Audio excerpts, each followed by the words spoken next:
નમસ્કાર. ચાલો આજે વાત કરીએ એક એવા વિષય પર જે ભારતના ભવિષ્ય સાથે સીધો જોડાયેલો છે. એ વિષય છે આર્થિક વૃદ્ધિ અને આર્થિક વિકાસ વચ્ચેનો તફાવત. અને આ તફાવત ભારતની 2047ની જે મોટી મહત્વાકાંક્ષા છે એના માટે શું માયને રાખે છે. તો લક્ષ્ય બહુ મોટું અને સ્પષ્ટ છે. વિકસિત ભારત એટ 2047. આ એક એવું સપનું છે જેમાં ભારત માત્ર આર્થિક રીતે જ નહીં પણ દરેક રીતે એક વિકસિત દેશ તરીકે દુનિયાની સામે ઊભો હોય. અને આજની આપણી આખી ચર્ચાનો પાયો આ જ લક્ષ્ય છે. પણ અહીંયા જ એક મોટો સવાલ ઊભો થાય છે. જ્યારે આપણે કહીએ કે વિકસિત દેશ, તો એનો ખરેખર અર્થ શું થાય? શું એનો મતલબ ખાલી અર્થતંત્રનું કદ મોટું હોવું, જીડીપીના આંકડા ઊંચા હોવા, બસ એટલું જ? કે પછી એની પાછળ કંઈક વધુ ઊંડું છુપાયેલું છે? ચાલો આ ગૂંચવણને આજે ઉકેલીએ. આખી વાત સમજવા માટે આપણે બે શબ્દો વચ્ચેનો ભેદ પારખવો પડશે જે આપણે ઘણીવાર એકબીજાની જગ્યાએ વાપરી નાખીએ છીએ: વૃદ્ધિ અને વિકાસ. ભલે બંને શબ્દો પ્રગતિ દર્શાવતા હોય, પણ એ એક જ સિક્કાની બે બિલકુલ અલગ બાજુઓ છે. ચાલો આ તફાવતને જરા ઊંડાણથી જોઈએ. જુઓ, આર્થિક વૃદ્ધિ એટલે શું? સીધા સાદા આંકડા. દેશનો જીડીપી કેટલો વધ્યો, લોકોની સરેરાશ આવક કેટલી વધી, આ બધું જથ્થામાં મપાય છે, ક્વોન્ટિટીમાં. પણ વિકાસ એનાથી ઘણો આગળ છે. એ ગુણવત્તાની વાત કરે છે. લોકોનું જીવન ધોરણ કેવું છે, શિક્ષણ, આરોગ્યની સુવિધાઓ કેવી છે, ગરીબી ઘટી કે નહીં? ટૂંકમાં વૃદ્ધિ એ એક સાધન છે, જ્યારે સાચું લક્ષ્ય તો વિકાસ છે. આને સમજવા માટે એકદમ સરળ ઉદાહરણ છે. માની લો કે કોઈનો પગાર વધ્યો, તો એ થઈ એ વ્યક્તિની આર્થિક વૃદ્ધિ. પણ જો એ વ્યક્તિ એ વધેલા પગારનો ઉપયોગ કરીને પોતાના પરિવાર માટે એક સારું ઘર ખરીદે, બાળકોને સારી સ્કૂલમાં ભણાવે, તો એ થયો સાચો વિકાસ. બસ આ જ વાત દેશને પણ લાગુ પડે છે. તો એ તો પાક્કું થઈ ગયું કે વિકાસ એટલે ખાલી આર્થિક આંકડાઓની રમત નથી. એ એક બહુઆયામી, મલ્ટી ડાયમેન્શનલ પ્રોસેસ છે જેના ઘણા બધા પાસા છે. ચાલો એક પછી એક એ પાસા પર નજર નાખીએ. સૌથી પહેલું અને કદાચ સૌથી જરૂરી પાસું છે સામાજિક.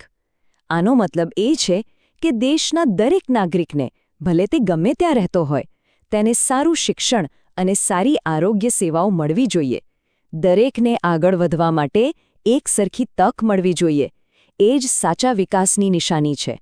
પછી આવે છે આર્થિક પાસું. અને અહીંયા પણ વાત ખાલી જીડીપીની નથી. અહીં વાત છે કે દેશની સંપત્તિનો લાભ સમાજના છેલ્લામાં છેલ્લા માણસ સુધી પહોંચે, સારી નોકરીઓ ઊભી થાય, લોકોનું જીવનધોરણ સુધરે અને દરેક જણ બેન્કિંગ જેવી સુવિધાઓ સાથે જોડાય. વિકાસ માટે એક સ્થિર અને ન્યાયી રાજકીય માહોલ પણ એટલો જ જરૂરી છે, જ્યાં સરકારનું કામકાજ પારદર્શક હોય, કાયદો બધા માટે સરખો હોય અને દેશના નિર્ણયોમાં સામાન્ય નાગરિકનો પણ અવાજ સંભળાતો હોય. આ એક મજબૂત પાયો છે. અને છેલ્લે પર્યાવરણ. આપણે આપણી આજની જરૂરિયાતો પૂરી કરતી વખતે એ પણ જોવાનું છે કે આપણી આવનારી પેઢીઓ માટે સંસાધનો બચે. કુદરતને નુકસાન પહોંચાડ્યા વગર જે વિકાસ થાય એને જ તો સસ્ટેનેબલ એટલે કે ટકાઉ વિકાસ કહેવાય છે. સારું, તો આપણે એ તો સમજ્યા કે વિકાસ શું છે. પણ સવાલ એ છે કે કોઈ દેશની સાચી તાકાત, એની સાચી ક્ષમતા મપાય કેવી રીતે? આ માટે અર્થશાસ્ત્રના બે બહુ મહત્વના કોન્સેપ્ટ સમજવા પડશે. પહેલો શબ્દ છે પોટેન્શિયલ જીડીપી, એટલે કે સંભવિત જીડીપી. આને તમે દેશની ફૂલ કેપેસિટી સમજી લો. મતલબ કે જો દેશમાં ઉપલબ્ધ બધી જ ફેક્ટરીઓ, બધા જ લોકો, બધી જ ટેકનોલોજીનો એકદમ શ્રેષ્ઠ રીતે ઉપયોગ કરવામાં આવે, તો દેશ વધુમાં વધુ કેટલું ઉત્પાદન કરી શકે છે, એનો એક સૈદ્ધાંતિક આંકડો. અને બીજો શબ્દ છે એક્ચ્યુઅલ જીડીપી, એટલે કે વાસ્તવિક જીડીપી. આ છે દેશનું અત્યારનું પરફોર્મન્સ. અત્યારે દેશ હકીકતમાં કેટલું ઉત્પાદન કરી રહ્યો છે તે. તો સંભવિત જીડીપી એટલે શું થઈ શકે છે અને વાસ્તવિક જીડીપી એટલે શું થઈ રહ્યું છે. અને આ બે આંકડા વચ્ચેનો જે તફાવત છે ને, બસ એ જ છે ભારત માટે એક મોટો પડકાર. આ તફાવતને અર્થશાસ્ત્રની ભાષામાં આઉટપુટ ગેપ કહેવામાં આવે છે. ચલો આને જરા વધુ સમજીએ. જ્યારે કોઈ દેશનો વાસ્તવિક જીડીપી એટલે કે અત્યારનું ઉત્પાદન તેની સંભવિત જીડીપી એટલે કે તેની ક્ષમતા કરતાં ઓછું હોય ત્યારે તેને નેગેટિવ આઉટપુટ ગેપ કહેવાય છે. આનો સીધો અને સરળ મતલબ એ છે કે દેશ તેના સંસાધનોનો પૂરેપૂરો ઉપયોગ નથી કરી રહ્યો, દેશ પોતાની પૂરી તાકાતથી કામ નથી કરી રહ્યો. તો સવાલ એ છે કે એવું તો શું છે જે ભારતને તેની સંપૂર્ણ ક્ષમતા સુધી પહોંચતા રોકી રહ્યું છે?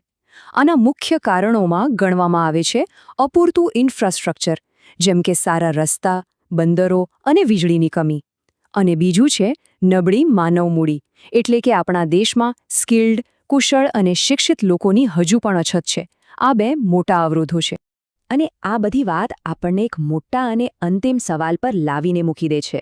જો વિકસિત ભારતના 2047ના સપનાને હકીકત બનાવવું હોય તો ભારતે આ આઉટપુટ ગેપને કેવી રીતે ભરવો પડશે?